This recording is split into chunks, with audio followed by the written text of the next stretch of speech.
Technically, this video is coming about 12 months late.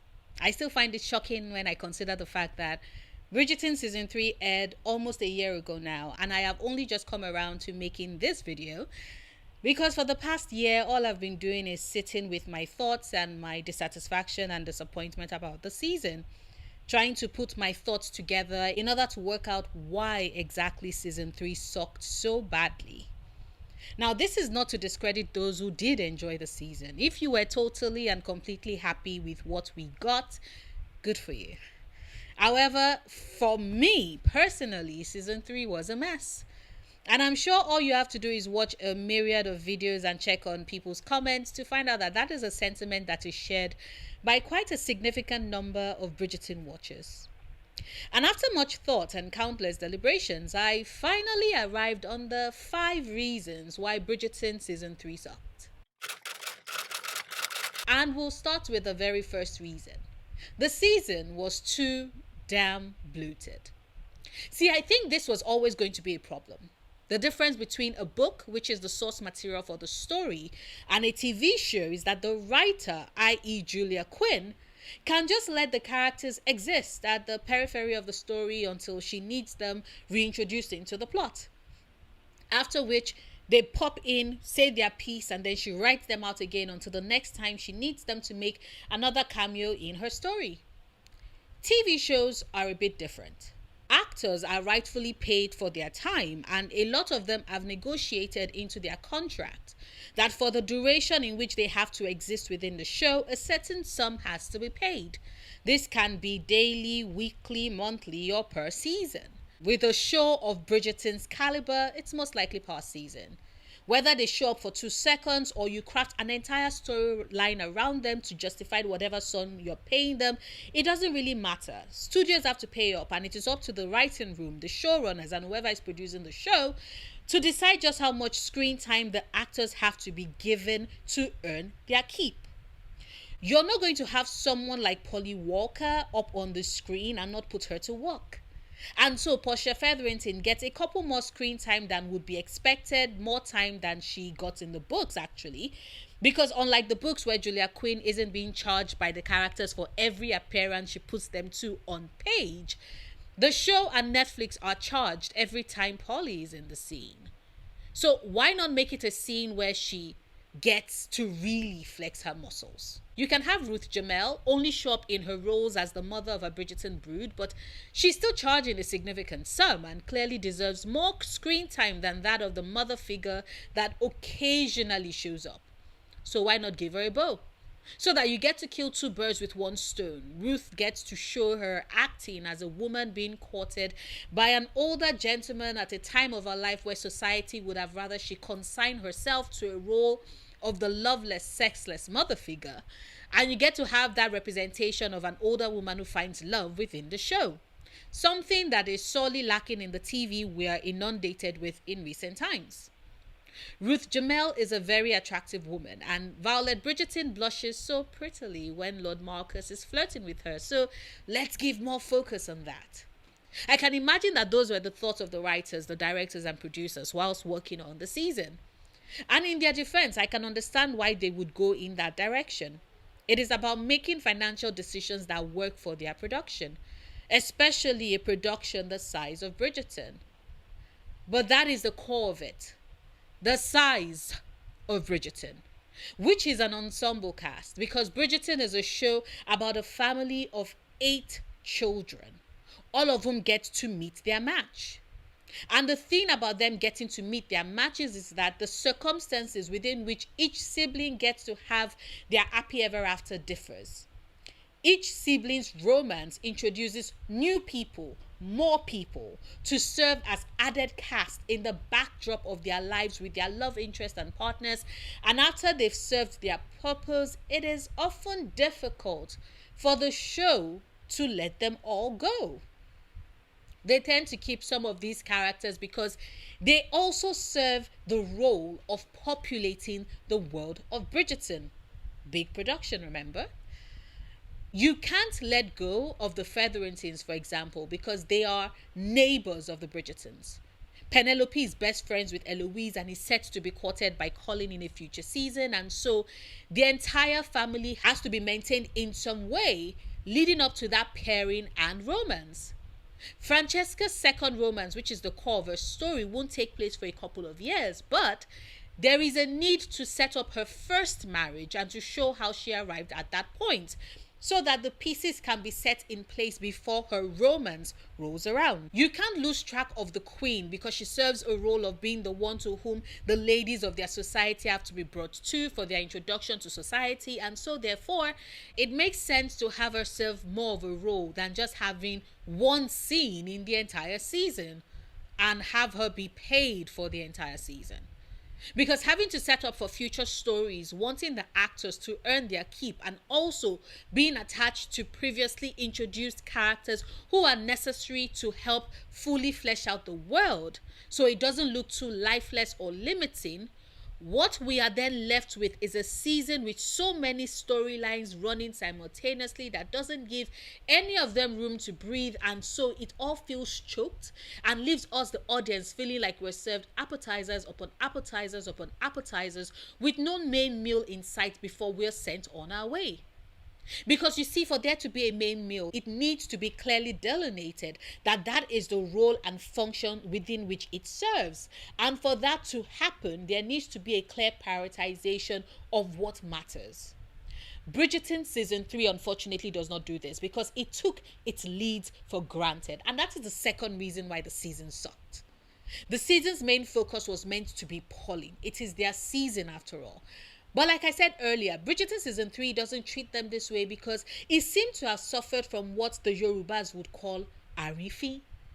For a majority of you who don't speak or understand Yoruba, arifi is the disrespect that is born from when a person has been oversaturated to the point that their value is lost in the sight of the ones who have seen and experienced way too much of them, leading to that point. In Nigerian pidgin, we'll call it see finish, i.e., they've seen way too much of you, that any level of care that should have been extended to you is finished. And we see this reflected with Pauline. Because within the universe of Bridgerton and its love stories, they occupy a very unique place. One that isn't replicated with any of the couples we've gotten so far or the ones we would get in the future. Not with Saphne or Canthony or Georgette or Benofi or Philoise or Mincheska or Garrisons or Lugari. Pauline, unlike the other, is a pair that we get introduced to and spend time with in seasons leading up to when we get their romance proper. And I think they suffered a disservice, a proper arifi in the eyes of the producers, writers, and everybody else who worked on the production of season 3 as a result. They did not give us, the viewers, the chance to spend time with Colin Bridgerton and Penelope Featherington in their season because of some misguided, misplaced belief that we already know these characters and are familiar with them from the previous seasons. Oversaturation, remember? Forgetting that our knowledge and understanding of them was within their roles as individuals who served other people's story and romance. Season 1, Colin was desperate to prove himself to his family and wanted to marry Marina. He's the one who brought Daphne to the duel where she got to save both Anthony and Simon's life and locked herself in marriage. Season 2, Colin was present to help save the Featherington women and review Jack Featherington for the scum artist he is. Season 1, Penelope was a friend to Eloise and Marina and the writer of the Lady Whistledown column. Season 2, Pen was about continuing her writing and navigating how she can keep her secret whilst protecting her friend from a queen who was on the warpath. This is different from who Pen and Colin were meant to be in Season 3. There was meant to be a shift from them existing on the periphery of other people's romance and taking center stage. But we don't get that because, we already know Pen and Colin. It felt like the writers believed that because the audience were already familiar with these characters, there didn't need to be too much time spent dwelling on them individually as the couple who were solely meant to get to know, not in their previous roles of brother and sister and friend and Whistledown, but as the current leads of the season's romance, the way the other couples got to be in their season. Instead, the show focused on other people, couples, and events, and Pauline and the season suffered as a result. Because as much as Bridgerton is an ensemble show and we are all watching these various characters live their lives, it is at its core about the different Bridgerton siblings finding their match, and their story plays a prominent role. Or at least it should. But Pauline were treated as more of an afterthought because the show had too many things going and the writers didn't understand that they needed to prioritize their mains instead of waving it away in a you already know these characters, so we'll give them the barest minimum and send you off on your way. It is why I felt that the season lacked a certain intimacy with the pairing of Pauline and how they were depicted, which is the third reason why I think the season sucked. Because intimacy is never rushed. You're meant to take your time to savor it, to sink into it, to explore it, to slowly unravel the mysteries of it. Because intimacy is a core part of a romance story, a good romance story. And Bridgerton at its core is a romance, and each couple is meant to have that experience, a ton of it, leading up to them getting together. Because as is the romance formula, after they get together and if there's still runtime to go, then the drama will most certainly come calling. We see this with Saphne. The show spent 4 episodes leading up to Simon and Daphne's marriage, having us watch them slowly dance around each other. Each stolen moment and breath and barely grazing fingers was meant to make our hearts stutter and our breaths catch as we're hanging barely on the edges of our seat, waiting for them to just cross the final line. We see the same with Canthony and with Georgette too. Even though the latter were already married, but because it's a marriage between King George and Queen Charlotte and it was arranged, it still followed the same formula. Because it is a formula that works and one that requires time. Because when you're truly edging someone, the beauty, the heady rush of it is when you take things slow and let things build and drive the other person almost to the point of madness. And in season 3, we were robbed of that.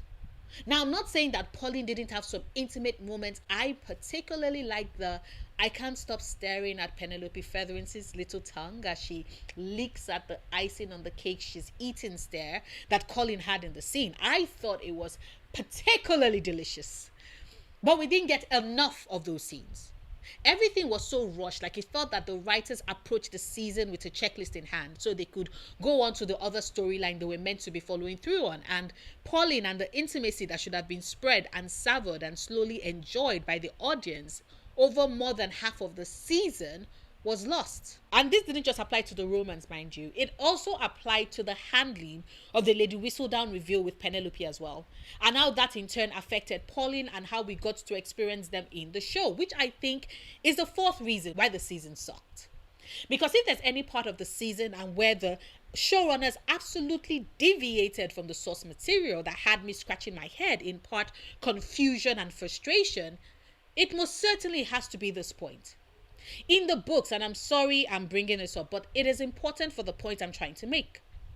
In the books, Colin was mad at Penelope for like 2 pages, 2 chapters flat, after which we got the chance to move on. And the reason why that was important was because there was already the conflict of everyone in the town having a vested interest in unmasking the identity of Penelope so that they could get the reward money being offered up by Lady Danbury for giving information on who Lady Whistledown is. That already created a sense of tension in the latter part of the book that was sufficient for us to navigate the story while still giving time for Pauline to work together as a couple, further strengthening their bonds together and giving us, the readers, a further understanding of just how much Colin Bridgerton adores his wife and vice versa. Remember, this is meant to be a romance. And then we add the Cressida blackmail, which compounded the tension of the latter part of the book, and it still worked. Compare that with the show, where we get Colin pissed at Penn for like the entirety of the second half of the season, which ultimately meant that if we calculate the time where the two of them were actively together in a very visible I want you and I know you want me scenario throughout the season, we got at most 1.5 episodes in a total of 8 episodes. That shit is infuriating. Now, I'm sure there are those listening right now who might want to point out that, well, Kanthony didn't get together until the last 10 minutes of their season either. So why do you have no problems with that but take issues with Pauline's season? And to that, I will refer you to my previous statement where I talk about the time where they are both aware of their interest in each other. And that adds to the tension and the intimacy that that knowledge creates. Kanthony might not have gotten together until the end of their season, but they had that knowledge of their mutual desire from their very first meeting. It is why Kate was so pissed at Anthony's words at the ball with his friends, and why Anthony was battling his attraction for her. The fact that he knows she knows he's attracted to her, all the whilst he's courting her sister. Now, we know that Pen loves Colin, has loved him since she was a young girl, and that after the kiss that Penelope begs him for, Colin finds himself falling for her, with his eyes now being wide open to the amazingness that is Pen. But Pen does not know that. We don't get the flirting, the stares, the barely there touches and each breath, because she doesn't know. And that strips the season of a lot of its romance. And when instead the Lady Whistledown reveal should have followed the book, with Colin being angry, yes, but quickly coming around, so we can get them being the united couple that they can be and still have those moments of intimacy, whilst we have the sword of Damocles hanging not just over Pen's head but also Colin as well. Instead, what we get is Colin being pissed at her for 3.5 episodes until they resolve things in the last 10 minutes of the season. And it just like with the absence of the intimacy in their story, it felt so rushed and was a disservice to them. Because if the narrative we're going with is that of everyone, Colin knows Penelope best as they've been friends long before they became lovers, then he should know the type of person she is at her core. And that should have factored into how the Lady Whistledown scenario played out for him. But we didn't get that. And it just irks me. And then there's the fact that the season doesn't really give Colin that much of a redemption, because it just refuses to make him as vulnerable as the other love interests have been. Now, I have a video on Colin Bridgerton and what he lacked that the other love interests had, where I go in depth with this point. I'll leave it in the description bar if you haven't seen it yet and would like to watch it. But I do think that that lack of vulnerability on Colin's part within the story really affected the season we got. Whether it had to do with the fact that a lot of viewers were seething about his "I will never court Penelope Featherington" line from the end of season 2, and we were all waiting for him to properly apologize, but not just for that, for him to get to the heart of the why he felt compelled to make that statement in the first place. If the show had followed through on that, that would have been the first bit of vulnerability that we would have seen Colin exhibit, and it would have unraveled a bit more of his character, not just to the audience, but to Penelope herself. Because she needed to know why her friend would say that, not just an apology from him for saying it. I mean, when the Lady Whistledown reveal happened, she was able to, in the many apologies she gave, explain to Colin why she created the issue and what Lady Whistledown meant to her. She had moments of vulnerability in the season that helped not just the audience, but Colin to properly see who Penelope Featherington is. But we didn't get the same for Colin in the season. Not in matters of him feeling like he had to live up to some weird expectations and his desire to be accepted by his peers, or even in his writing. They were mentioned, not really dwelled upon, just glossed over, because the narrative needed to move on to yet another story bit and plot point that didn't really matter in the grand scheme of things, especially when compared to the fact that this season was Colin Bridgerton's season, and he just kept getting shafted and sidelined, and I hated it so much. But yeah, those are the 5 reasons why to me I felt that the season sucked. Relieved that I am finally able to put them into words and get that off my chest. Would love to hear your thoughts as well. If you also thought the season sucked, do you agree with the points I raised, or would you like to add to them? And if you don't think the season sucked, that is just fine as well. You can let me know in the comments what your favorite parts and bits of the season were.